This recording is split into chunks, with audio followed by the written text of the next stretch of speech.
This is the Grow Business Podcast with Cory Mosley. Yeah. I like this. My team was full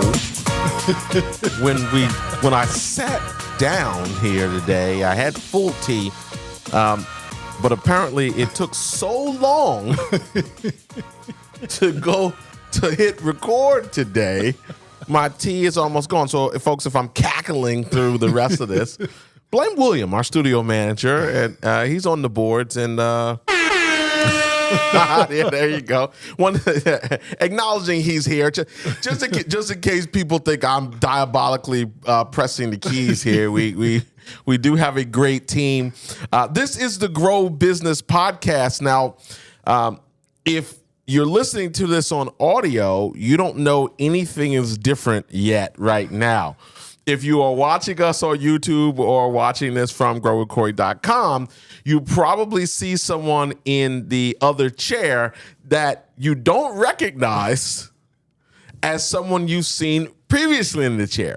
That's because that person is no longer in the chair. So if you're listening for audio, if you're streaming this on Apple Podcasts or everywhere we are now, I think we're on Amazon, we're on Google Play. I want to introduce you to a new co-host who's going to be joining me.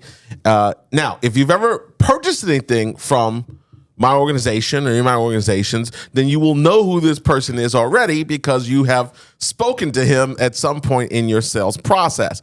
But joining me today, introducing, it's going to be at least one of our co-hosts that's going to be joining me here. I've decided I want to have different members of my team join in because they have expertise in a lot of different areas.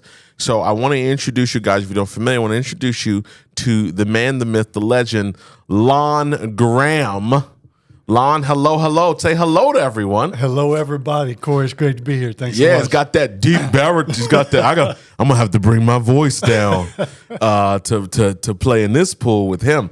Now, Lon's gonna be a wealth of knowledge. You also have training as a amateur comedian or a stand-up, right? Stand-up comedian. Yeah. I've done some improv as well. You know a lot about sports. A little bit, yeah. Yeah. So, folks, I know nothing about sports. So this is great. This is why I want to always have a great yin and yang because I will have my commentary. Now, for those of you who don't know, I obviously have spent I spent time on the gridiron. As far as football is concerned, I have a storied history with the Colonial Heights Chiefs. For those of you who don't know, we were undefeated. The year I was on the team, I don't know why he's laughing, but we were undefeated. So, as we particularly may talk about football, have different analogies here, just know you're talking to a real guy that's been in the trenches. Talking to a champion. Yeah, talking to a champion. Yeah, exactly. I feel like I'm in rarefied company then. Yeah, exactly. Well, listen, winners hang with other winners, right? That's what exactly. Eagles fly with eagles. My friend Delatoro McNeil says. Right, you never see an eagle and a turkey hanging out together, right? So it's important that we have eagles. And Lon also brings a wealth of knowledge that things I wasn't familiar with. You made a reference before we went live today. You referenced someone named Digger Phelps, and I looked at you sideways. William looked at you sideways because we are Generation X. Who is Digger Phelps? And that's D with the that's D. Digger Phelps. Not to be confused with anything else, folks. But go ahead. Like digging a hole. Yeah, there you go. Yeah. Absolutely. Yeah, who was he? You made reference to him. So we were talking about the way we got to that was we were talking about the highlighters. And that's what spawned this conversation. And Digger Phelps was having highlighters, a bunch of highlighters on the table. Gotcha. Right. Yeah. So Digger Phelps was once the head basketball coach at Notre Dame. Okay. And then after that, he was on the ESPN. Did he win? He won a lot. Oh, okay. So he's a winner. He didn't win a championship, but he won a lot. He got into a lot of NCAA tournaments. That's brutal, though. Don't you think? Well, I think it's hard, right? Being good, winning, but never. Not quite like the Colonial Heights Chiefs, Yes, right? I mean, I can't imagine how frustrated I would have been if we would have almost been winners, like season after season after season. Peering over the edge, right? Yeah, it's painful, don't you think? That's what I've heard. Yeah. Right? I mean, but so the point of bringing up Digger was, though, is that after his coaching career, he was on ESPN Game Day with the basketball broadcast, the college basketball broadcast. And he would always be famous for having highlighters. I see. On the broadcast. And so he would use highlighters to write on the whiteboard and do all that. So that was what spawned that conversation. Wait a second. Where did they write on?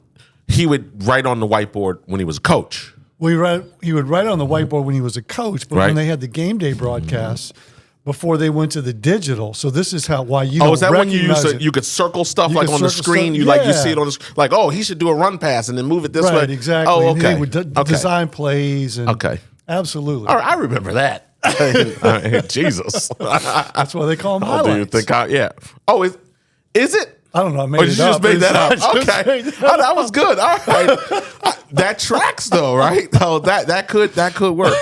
Well, listen, Lon, I'm super excited to have you here. It's fun to be here. Thank you. Our clients love this guy, and what I've always loved about you is, people don't. I tell people I'm an introvert all the time, and a lot of people don't buy that because obviously they see this, this Cory. But I truthfully am a big introvert. So, particularly in our city, if there's an event going on or something like that, 99% chance you're going to see Lon Graham and not Cory Mosley there. It's almost certain. So thank you for everything you're doing, all you do, and just a true connector and really a guy that one of those rare people that asks you a question and is actually interested in the answer. Because I'm not going to lie, I've asked people questions that I have no. Like I'm just trying to, a lot of people do this. They wait to talk. William and I have talked about this, and, people wait to talk sometimes. Right. But you're like, if you're like, hey, where are you from? What do you do? Well, why is that interesting? You're like actually interested in that. Well, and the reason or what developed that growing up, Cory, and I think you know this, but it's worth saying out loud. Yeah. Is that my dad was in the Air Force. He was in the United States Air Force for 27 years. So I grew up moving almost every 3 years.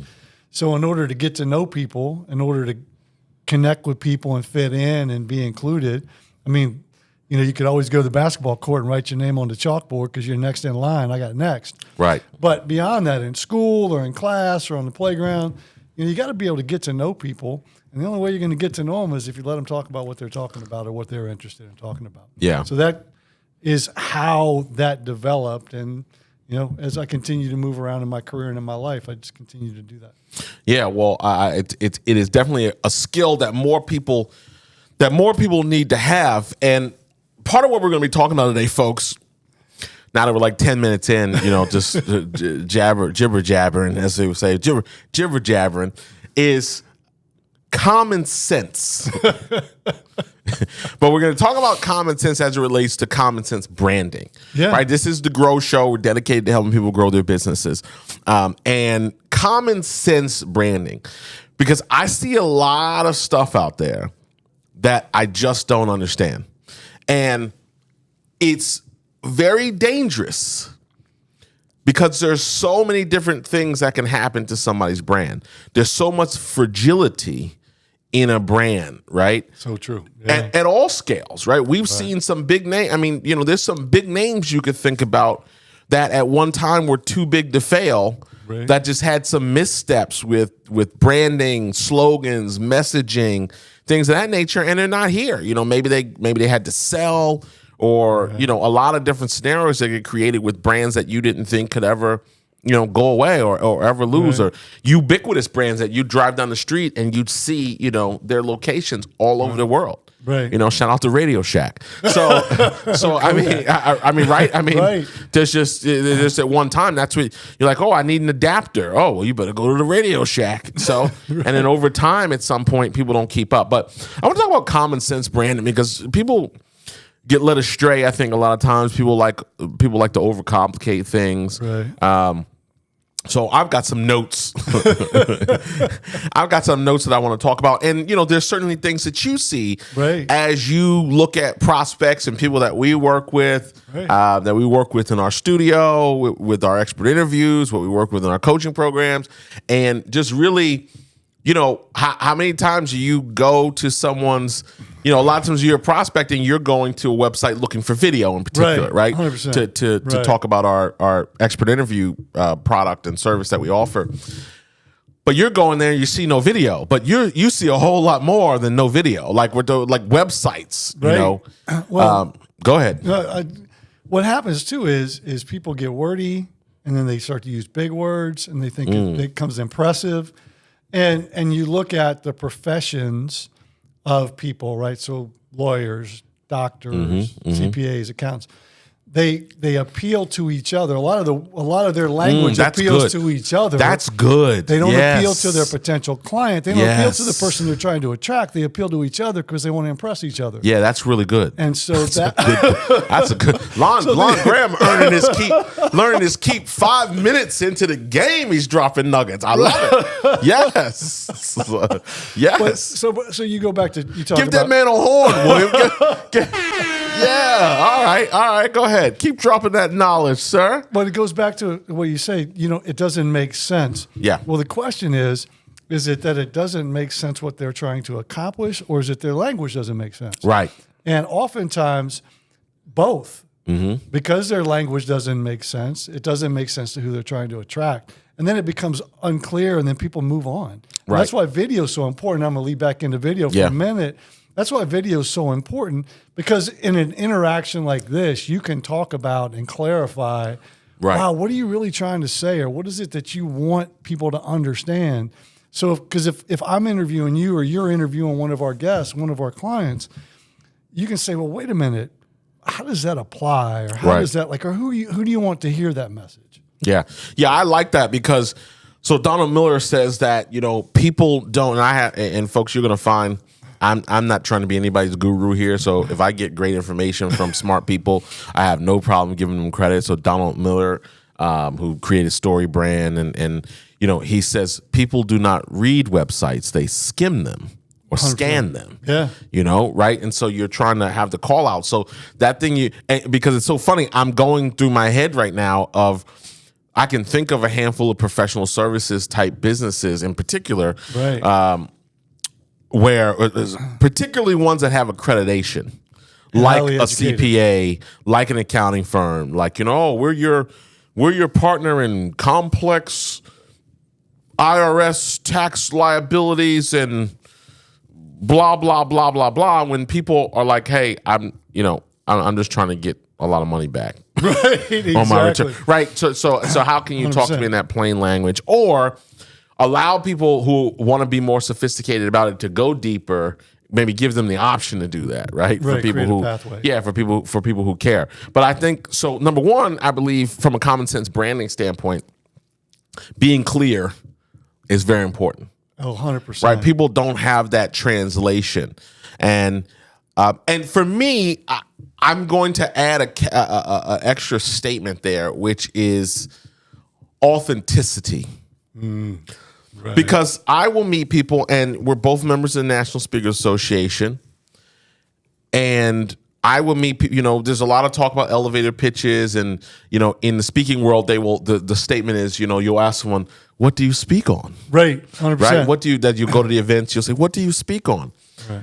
And I have to be honest. Some people are so rehearsed about it. Right. And I'm not saying don't be prepared because you should be. Right. But sometimes people say things to me that I just go, come on.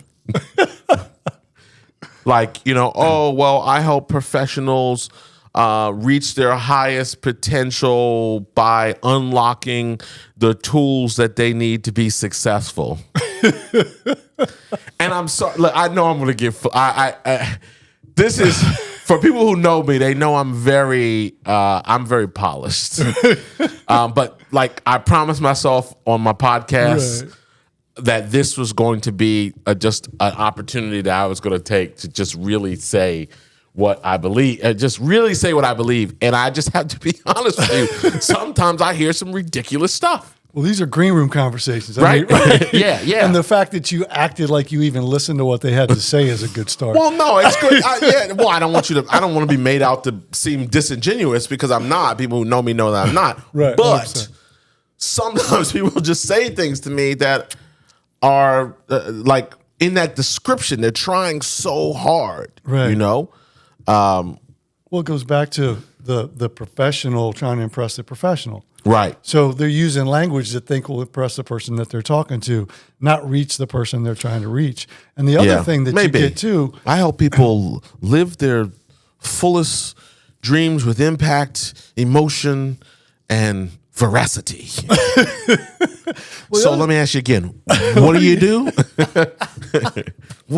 So I guess the point is to. He's got crickets. I guess the point is to go into the how, I suppose. Right. Well, I know somebody's going to be offended, but it is what it is. I think there's only the person who... Blessings to you if it works. If what you're doing works for you and is truly authentic. Because in all honesty, I'm really making this comment to people who do this inauthentically. Yeah. Like if you really come from that place, that how you're describing that is really you, not something you came up with because you went through a course, right? Or you went to a workshop on how to, talk about what you do or how to do it, and they gave you these steps to mold it all together, and now it just comes out like, what?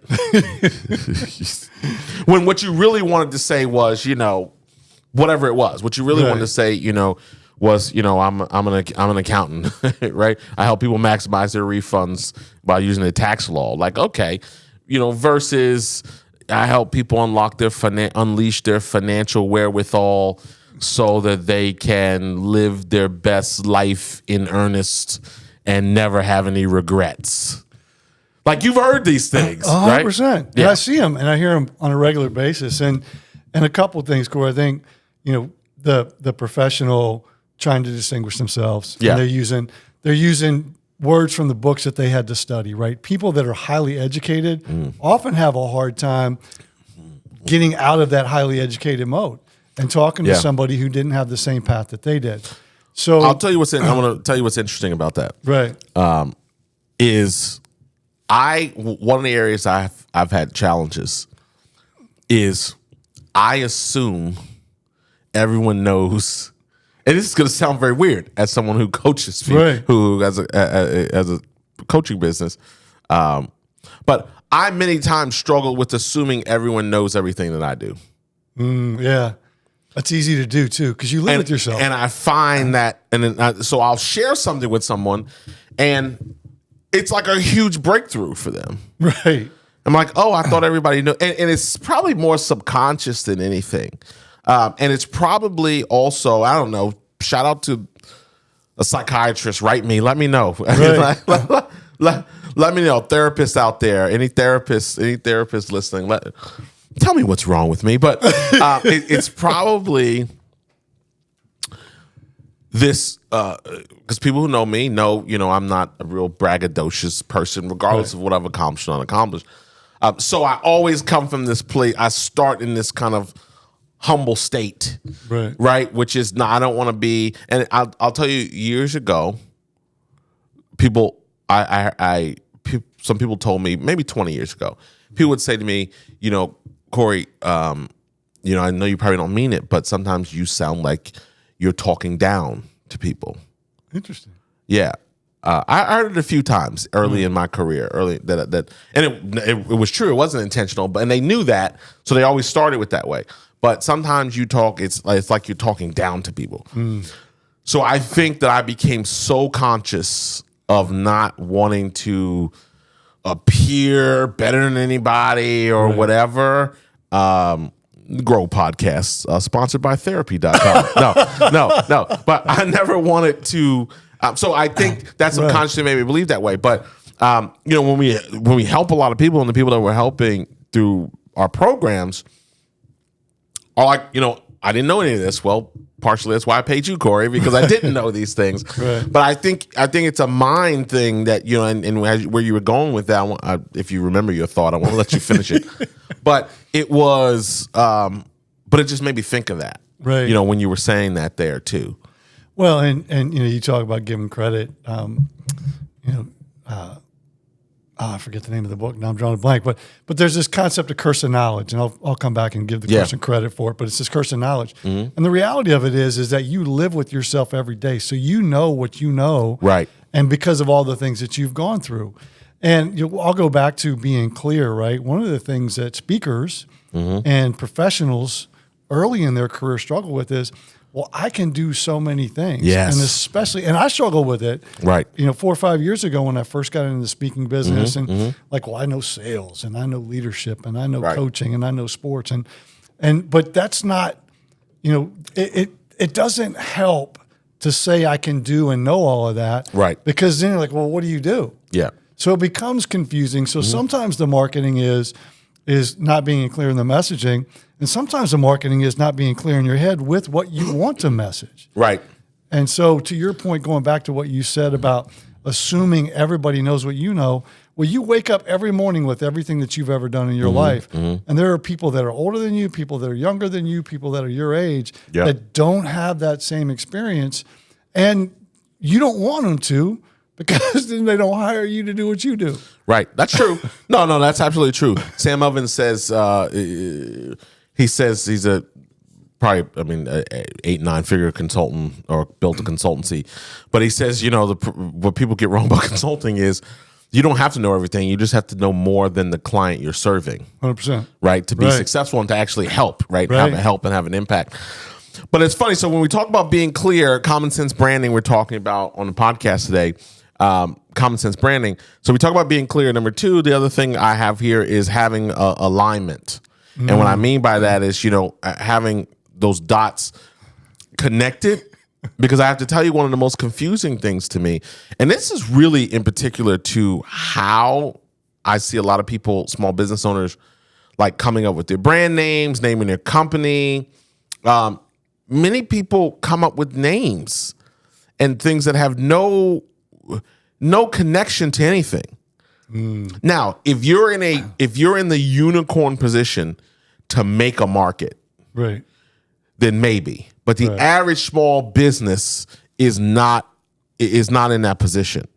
So, and what I mean by make a market, Google was a stupid name 30 years ago. Like, and I say stupid, it didn't connect to anything, right? Now they're a market maker, so it's ubiquitous, right? You want an answer. It's not go on the internet. It's it's Google it, right? Correct. 100%. So, you know, Facebook, you know, kind of made sense. Facebook, maybe, but they're a market. They made a market, right? So the issue is for the average person, the person that's got the candy store, that they've named KGA Candy because their first name is Karen.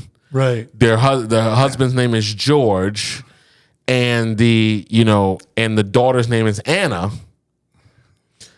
That's cute, but that doesn't translate well when you're trying to have a notable brand. Right. Well, it's not easy to say, which means it's not easy to remember, which means it's not easy to tell somebody about.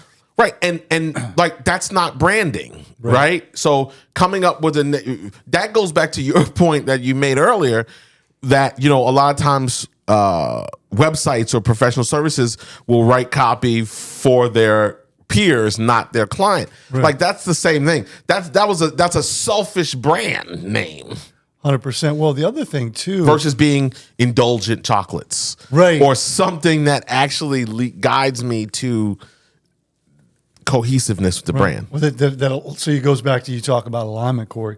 And the other thing is so indulgent chocolate is, well, you know, I'm going to reward myself, right? So, and this is, if I'm going to reward myself with chocolate, I'm going to go eat indulgent chocolate. Now, I'm making that name up, but sure. But for the purposes of the point, the other thing that I see people do too in this confusion piece is they have an area of expertise in something that they're really into.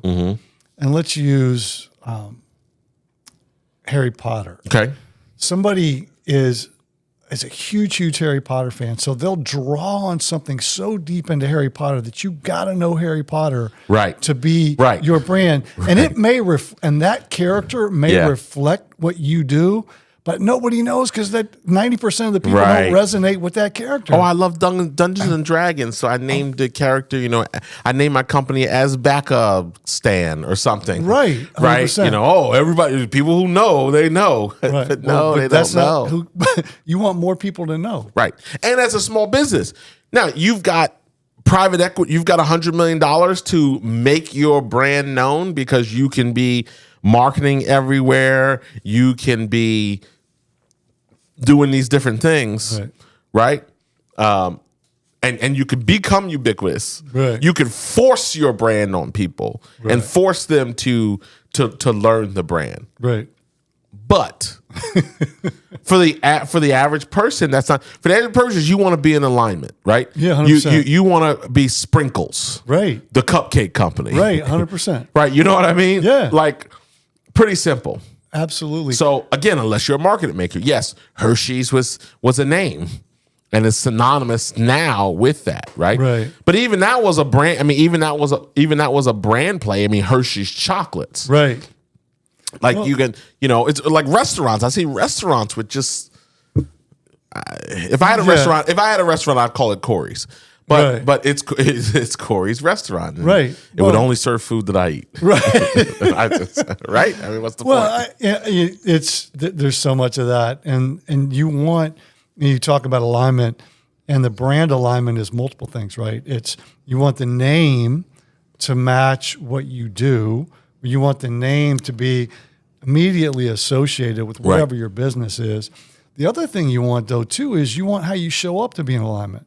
Right. And we've had this conversation a lot about, how do you show up? If you're a coach and you show up with a T-shirt and banged up jeans, and you're coaching CEOs, you're not going to get much business. Right. If you're yeah, I mean, listen, again, as a non-known entity, right? Tony Robbins can show up in a Nietzsche jogging suit. Right. Most of our viewers probably don't know what I just said there. Nietzsche. How cool would that be, Tony Robbins in FUBU? Like, I mean, it's possible, right? But he can show up like that. No one's going to question it. But for the average person, for those of us out here that are trying to build our name, trying to get known and go through that process, right? That's alignment, right? You want to have that alignment, with that, so that whole process translates. And you might want to have coaching in your name. Right. Like if you can't say a name, I remember I was emceeing an event and there were 33 speakers involved. Okay. So I had to introduce each of those speakers to come up and do their thing. And there were just people that had names that I had trouble pronouncing. Right. As a professional. Right. So what do you think the general public has to say about your pithy name that no one, right? You know what I mean? So, one of our companies, Thought Leadership Studios. Right. Wow, what is that? Right? Right, exactly. Thought Leadership. 100%. Studios. 100%. I mean, right? Then you have your tagline. You can brand it, right? Your expertise on camera for the world. But like, there's some continuity there. Mosley Strategy Group. Right. I'm Mosley. We do strategy. Right. And there's a few of us. Right. It's exactly like, right. I mean, and I'm not trying to be a branding genius here. Right. I'm not headed to, Park Avenue to open up an ad agency, but I'm just grow. Right. Business podcasts. Right. Well, are people confused? I mean, I guess maybe there was, when we looked at this, there was like a couple of weed podcasts. Right. That, William, you familiar with the weed podcast?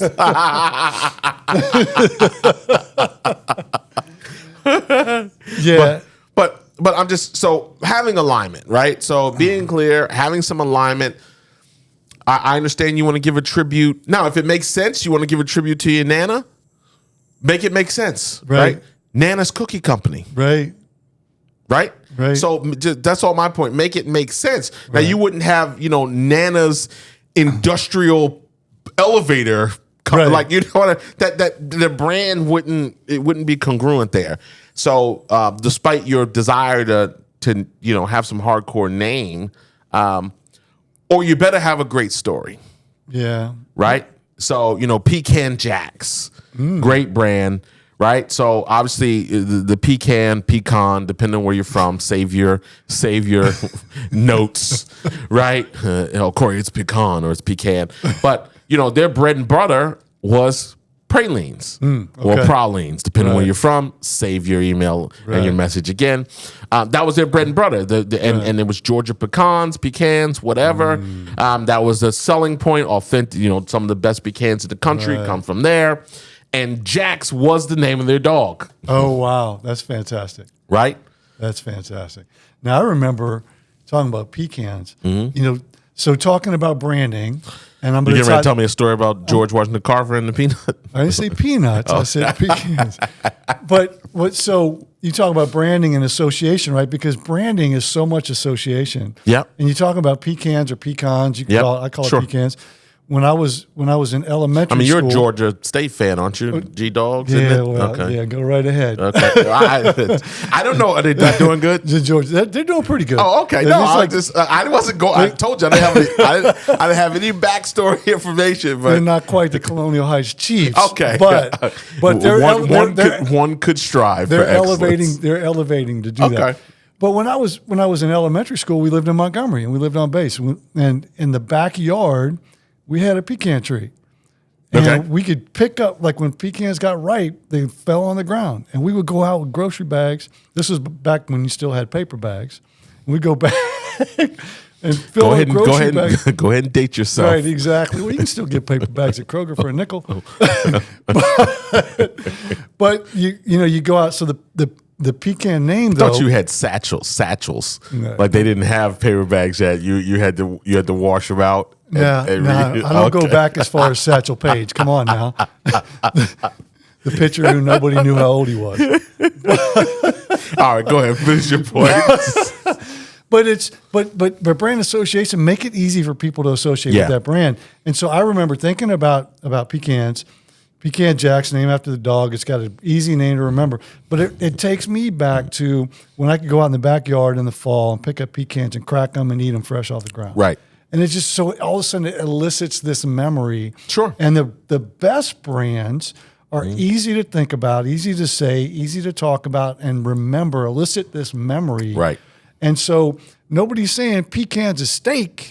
Correct. They're candy. Correct. Right. Pecan Jacks is candy. It's easy to remember. Yes. So it elicits that feeling like indulgent chocolate. Right. Exactly. Same concept. Right. You just want to have alignment, right? You want to have alignment. So next thing, don't go overboard and miss the obvious.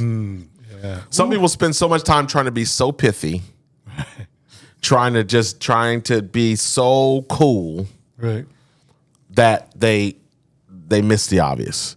Common sense, uncommon. Yeah, and then you can't make heads or tails of the situation. Right. Yeah, and it's, I used to, John Thompson coach basketball at Georgetown for a long time. I'll take your word for it. And and then William, you know John Thompson? Okay. These roll off of his tongue like everybody knows who, but go ahead. Well, and then after he got done coaching at Georgetown, he was on a radio show, and one of the things that he would say on a regular basis is, my mother told me growing up, common sense isn't common. Right. Which is the point that you're making is you get so cute that it doesn't make sense. I had a buddy and former employee who used to say, you can't have a battle of wits with unarmed people. I love that. That's awesome. Yeah, that was one of his favorite lines. That is so good. In order for something to be a no-brainer, you have to have a brain, right? So, but people go overboard. They try to be so cool with it. And it's like, I don't get it. Yeah. Like, I don't get what you were going for here. I don't get the name. I don't get, if your name is hard to pronounce, right, and a professional has to go, I had to practice it. Right. And listen, I'm not talking about the name your mama or daddy gave you that you by and large can't change, right? You have to live with, you know. You were named, Ooka Booga Booga or something, and now it's difficult for people to say, or it's got something to do. Right. This is a decision that you're making, Right. in terms of what you're naming your business. Well, a perfect example conversation I had earlier today with somebody that we're going to do. Wait, why you? Let me let you finish that thought because you ended it all with somebody we're going to do. So we want to get we want to keep this clean. So go ahead and finish your thought, Mr. Graham. Sometimes I get so excited I get carried away. Clearly. So I had a conversation with a potential client earlier today, and he had an international name, and we were talking about his name. Mm-hmm. And when I called him, I was going to ask him how to pronounce it because it had a number of vowels run together. Yeah. And he said, you know what? In conversation, just call me Nick. Right. I'm like, okay, thank you. How fantastic is that? And so my wife will do that. She'll just say, call her Z. Right. And so you don't have to go through the, I still try. I wanted to pronounce it because I wanted to try and get it right. Right. But I know that I'm not going to get it right every time. Of course. So you made it easy for me. Same thing talking about branding, right? And he didn't have a decision. No, it was his gift. It was a gift to him. Right. You can decide the company. Right. Stop making people pronounce your crazy named company. Correct. Yes. You know? If you got more than three consonants in a row, we're in trouble. Good Lord. Good Lord, William. All right. Be clear. Have alignment. Don't go overboard and miss the obvious. Right. You can agree. There's plenty of people who will agree with me on this statement. I am only sharing. Thankfully, this is my podcast. You can fast forward this point, and you are free to disagree with anything that I say. I am not perfect. We are in a studio recording this. I'm not in the Maldives vacationing permanently, retired, rolling around like Scrooge McDuck. So I am coming into work. We are coming into work every day trying to help people and build our business. So I say all that to say I'm not above reproach here. Right. But two things kill me more than anything. And I will fight and debate this no matter what. I'll debate all the people who say, finished is better than perfect and all those other things. My two big ones. One, people who cut corners 100%. With their brand. 100%. They don't think it matters. They don't think whatever. And they combine, usually that's combined with a DIY approach to everything. You've heard me say Chris Rock's statement, you can drive a car with your feet. That doesn't mean you're supposed to do it. Right. So the death, I think, of so many people's brand, particularly people who want to have a higher revenue product or service. Correct. They want to be considered higher end, or they want to be considered on par with someone maybe they may find as a competitor, but they have a low end brand. Right. Right? Yeah. And that is people cut corners. I can't tell you how many people's websites I've been on that they've forgot or have not done parts of the website. Well, under construction forever. Yeah, hey folks, Laura Ipsum is not supposed to be the text written in the About You section. Well, and I think too, Cory, unless your site is Greek, right? But exactly. That's not. That's a different story. Yeah. Well, that goes back to alignment, but the cutting corners piece is that's how your brand shows up. That's people are going to get right. They're deciding. Right. They're deciding. Right. And they don't tell you. I've said this analogy for years in front of audiences all over the country. The average customer is non-confrontational by nature. That means the average person in our society will go to a restaurant, have a bad experience, leave a tip, and never come back. True. They're not calling a manager over and complaining, or the average people don't do that. They just go, all right, well, we picked a bad one tonight. Right. We'll cross that one off our list. Right. And when it comes up in conversation, hey, what do you think about this? Well, we didn't have a great experience, so we never went back. We went to a restaurant last week with a client that when she brought it up, the conversation amongst the people in the room was, I haven't heard great things about that place. Now, she stepped in and said, well, I actually ate there previously and had a good experience and enjoyed it. Okay. So that's part of the reason why we're going back. So she saved that conversation. Right. But the who is they? Right. It's such a, right. They said. Now, if you've got reviews, legitimate reviews, and you got to get your house in order, then, you got a 2.1 review for your business. There's some concerns that you need to look at. But from a brand perspective, this I'm going to get to it, or it's on. People won't tell you. They'll hit your website, go, right. They're whether getting more confidence about doing business with you, or they're losing confidence when they're exposed to things in your brand. Right. What if that grow had 2 O's in it? Now, what would you? Oh, maybe go. What's the story with that?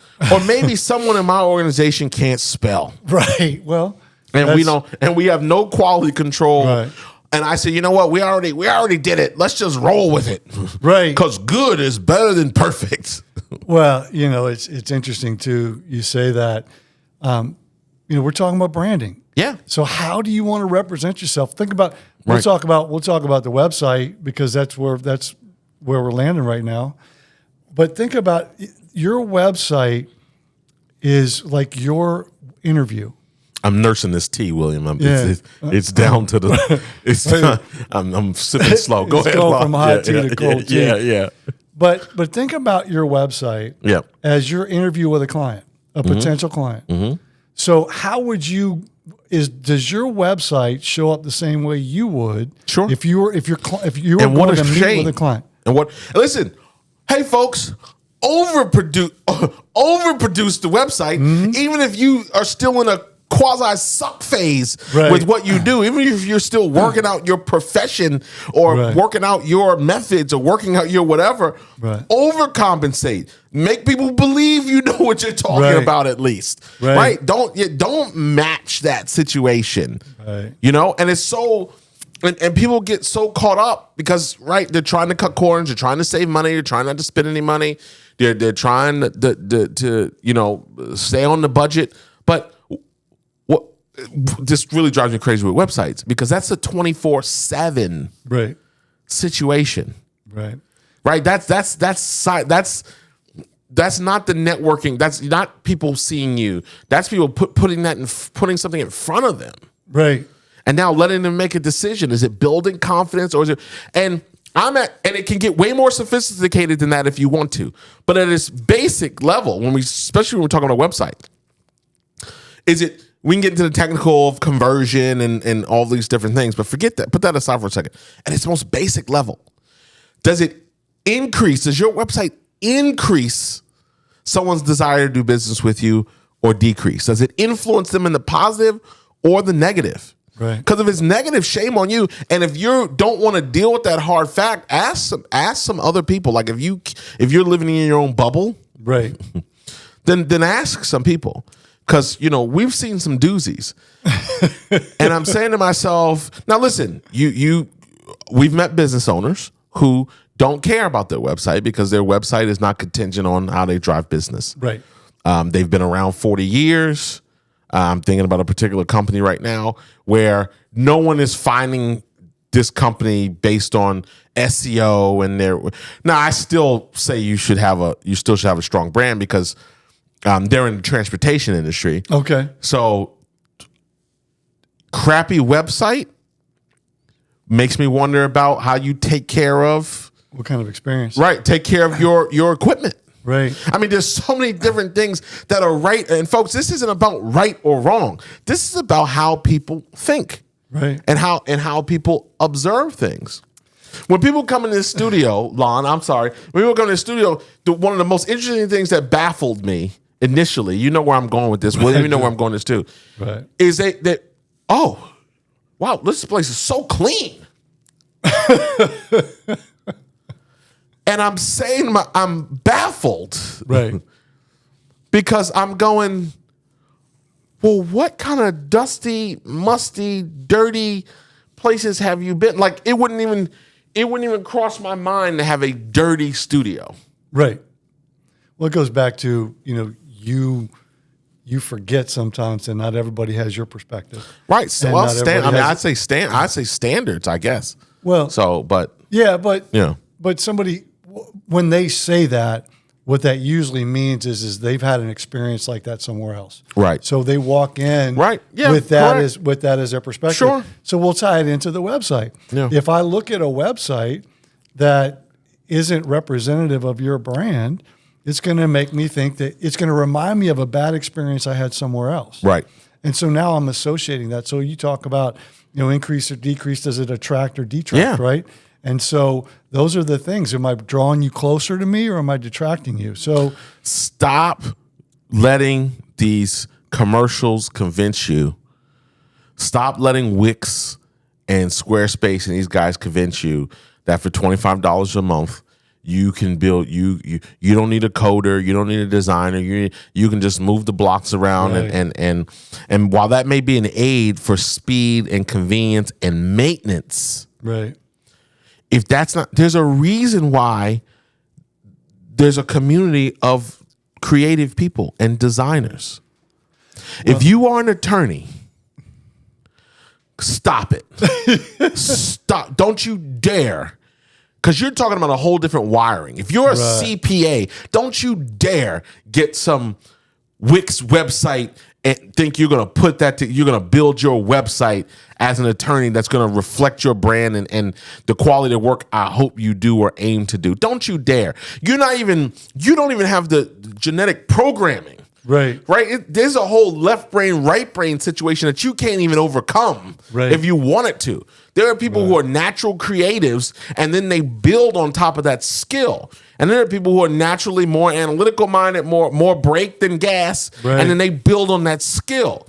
Very few people can cover both of those sides with excellence. Right. Don't you dare. You bake cookies, you bake those cookies. Don't you dare sit on to think you're going to become an email marketing expert because you got a constant contact account. Well, and it's just true. I'm tired of seeing. William is dying in the corner. I'm tired, and I'm getting me going as we should be winding down. But I am so tired of seeing people have difficulty and challenge and wonder why they don't have the level of customers that they should. And I can tell you in 2 seconds. You got this. Shout out to Coach Prime. Bull junk. Bull junk is one of his words that you got this bull junk for a brand. You got these you hand me this bull junk business card. I like this bull junk. This feels good. And you cut all these corners. Right. I'd rather you stay at your job for 6 more months and save the money to invest in a professional, I'd say a professional web developer, someone that can professionally create some marketing assets for you, right? Right. Then go down this do it DIY path. Well, and to that point, Cory, you were smart enough to not do that. You didn't go build your own website when you were out there speaking and building that part of your business and everything. Right. You paid, and I know what you paid because I know who you paid. And I know what she charges. Right. Exactly. Right. So I know, but you have a great looking site. So, but cutting corners. I mean DIY, and then here's the last point because we got to get out of here shortly. Use common sense. Even when dealing with professionals. Right. If someone is giving you advice or taking you in a direction that doesn't make sense. Right. You some people call us going with their gut or whatever. So yes, I want you to take advice. I don't want you to be fighting because, Lord knows I've had our fair share of clients who we know it needs to be done, but we spend half our time trying to convince them. Right. But I'm talking common sense, not sophisticated strategy, right? Listen to the people you're paying. But if something just doesn't make sense, and Lon's laughing because Lon knows there was a particular client that we had been talking to in the medical field, and they opted not to do any business, which is fine. That's what sales is, a numbers game. But when I went back and went to their website and dug a little deeper and explored what they were doing, I was so dismayed. And one of the main reasons I was so dismayed is that one of the reasons they didn't do business with what we were offering was because their marketing expert had advised them that they didn't need to do that, or didn't need to make that investment at that time, or should invest somewhere else, or whatever it was. But the marketing person was the deal killer in the situation. Right. The buyer wanted to do it. The client, that would have been the client, wanted to do it. But the person that he trusted with his marketing advice. So imagine my surprise when I go to their website and see their website for concierge medicine. I'm going to call it out. Or telemedicine. I'm not going to get it, say who. Right. But offering telemedicine, and 80% of their homepage, and I'm being kind, doesn't even talk about telemedicine, right, or the advantages of it, or the need for it. Right. So in websites, folks, just as in newspapers, you have a term called above the fold, below the fold. So ultimately, the first thing someone sees within their screen width or when you go to a website is what we call above the fold. So that's where the goal is, to have your most dynamic messaging, have a call to action, have an impactful piece so people continue to scroll. Everything below the fold was about the people on the team, not about the problem they solved, their ideal customer, how their service works, how it benefits people, how it improves their health care, how this is better than having to deal with a massive doctor office. Nothing. Right. It was 3 pictures and bios. One was the doctor. The second, you're going to love this one, folks. The second photo and bio was of the marketing guy. The hired marketing person, not even the on-staff marketing person. He was hired. Yeah, the consultant. Marketing consultant, yeah. Right. And the third was the outsourced office manager. Right. Who also doubles as a real estate agent. Right. And wanted you to know that they're a real estate agent first. Right. An office manager second. Correct. I was off my rocker. I'm pulling out all the terms today. Bull junk. What was the other one I said? I was dismayed. Dismayed, right? Yeah. And I wanted to fall off my chair. And you know it because you were watching my face as I was describing this, because I couldn't believe that this was the person advising. So this person thought they had helped guide a great website that was 80% 3 people's bios on the homepage. Right. But didn't think that doctor should have invested in what we were offering. Right. Or which would have been a tremendously more valuable marketing asset. Well, and in addition, dumbfounded. Well, it's an online telehealth medicine, telemedicine. Right. Which is online. Yeah. And it's a teleno medicine. Teleno medicine. And they were choosing to do, so going back. No, Lon, this guy could be the greatest doctor in the world. See, this is the shame. And I want people to be crystal clear on what I'm sharing here when I'm talking about.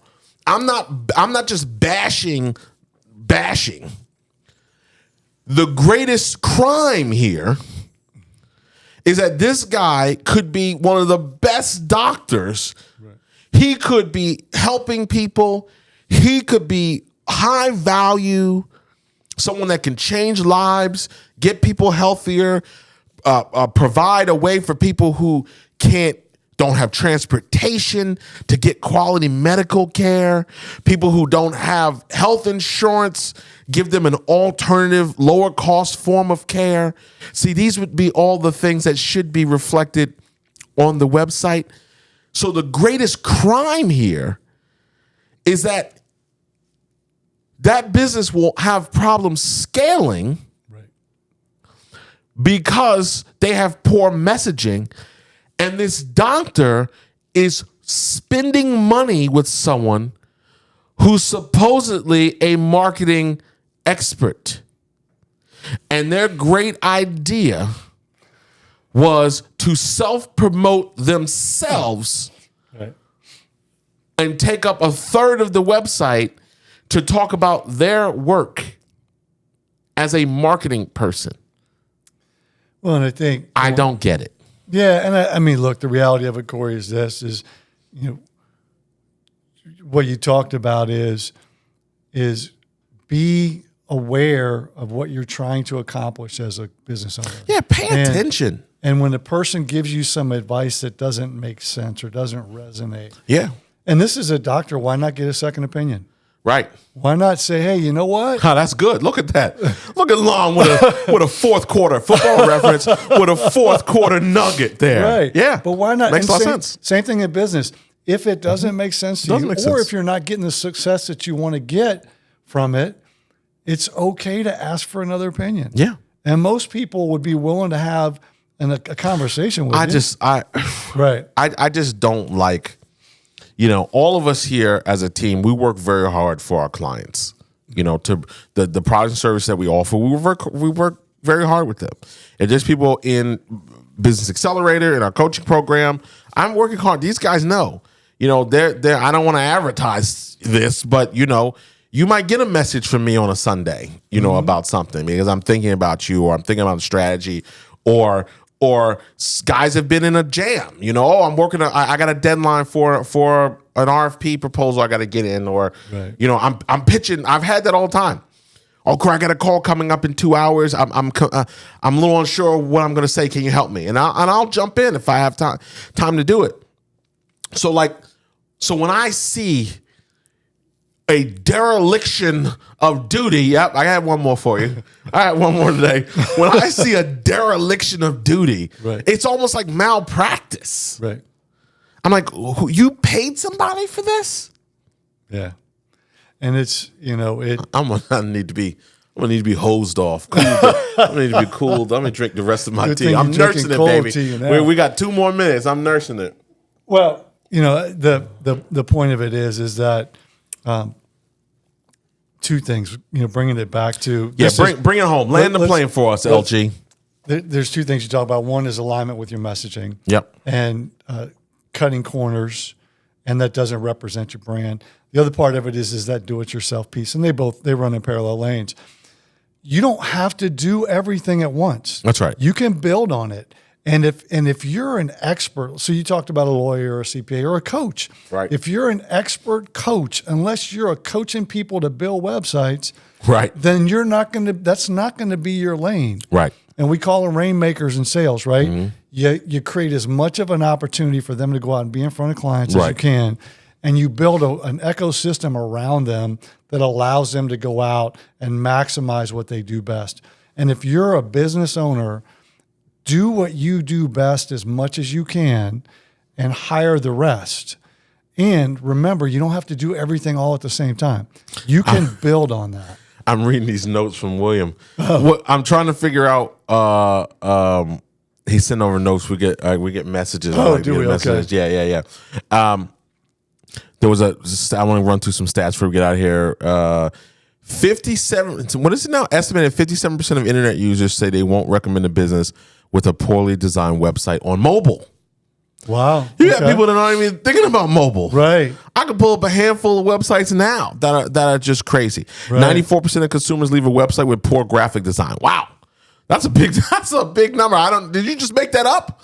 No. That was LinkedIn. Oh, that's from a stat from LinkedIn. Wow. 94% of first impressions are design related.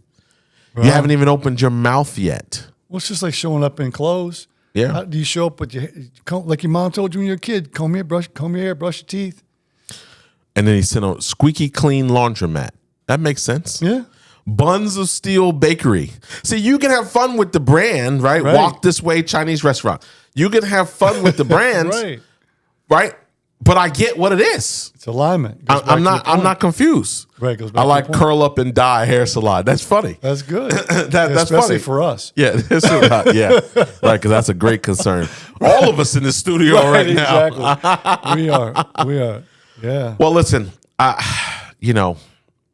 It's been a great episode, Lon. I thank you for joining us today. A lot of value here. And listen, folks. I hope you were not just entertained, but I hope you're educated. And ultimately, we want to serve as a thought starter. I mean, what I ultimately want is, yes, I want you to get off this podcast and think about your brand, what your brand says about you. Are you being clear? Does our brand actually make sense, in full circle, right? Are we going overboard in some of our marketing? I used to put this mailer or put this big email when I was speaking on this particular topic. I had this big email and it had all these things in it about how you can save money and prices and all these value. And in the email, they didn't list where it was. Oh. The advertisement did not have the address. It was so jammed with discounts and savings and today only and free hot dogs and balloon people. It didn't have the address. I thought it was stunning. Yeah. That I would put out a piece of marketing excited about my on-site, my coming to my location, and I don't tell you where the location is. Wow. Use common sense, right? Don't miss the obvious. Right. Make so sure. we want to encourage you. We want to encourage you to do that. Hey, if you're enjoying the podcast, we want to know about it. Please fill out some reviews, make some comments, follow, give us some stars wherever you consume this. If you're on our YouTube channel, please follow our channel. You can watch all of our episodes. As well as additional content. We drop blog content, we drop articles, we drop video content daily at the growwithcory.com website. So I would encourage you to check that out. If you have a friend or a colleague who's in business that could benefit from this message, we encourage you to share that. And if you want any information on the work that we're doing and how we're working with business owners, also head over to growwithcory.com. LG007. First episode on the Grow podcast. Feeling good? Fun times. I enjoyed it, Cory. Thanks for having me. Absolutely. We will have you back. You'll see both of us again really, really soon. I'm Cory Mosley, and he is Lon Graham. That's right. And we will see you next time on the Grow Business Podcast.